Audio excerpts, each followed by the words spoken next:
అధ్యక్ష చెప్పండి అధ్యక్ష, మొట్టమొదటిసారిగా దేశ చరిత్రలోనే మనకి గుంటూరులో కేసు నమోదైంది అధ్యక్ష కొకైన్ మీద.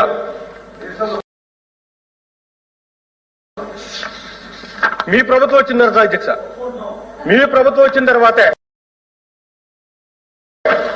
స్వయాన రాష్ట్ర కార్మిక శాఖ మంత్రి మా నియోజకవర్గం చెందిన వారి అధ్యక్ష రామచంద్రపురంలో ఏటుగట్టు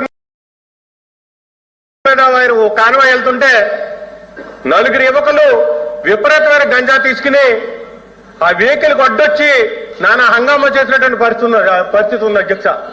100 రోజులు మీరు గంజా లేకుండా డ్రగ్స్ లేకుండా చేస్తాననేటువంటి పెద్ద మనుషులు 300 రోజులు అయింది అధ్యక్ష. అధ్యక్ష రిహాబిలిటేషన్ సెంటర్లు ఏర్పాటు చేస్తామని చెప్పారు అధ్యక్ష.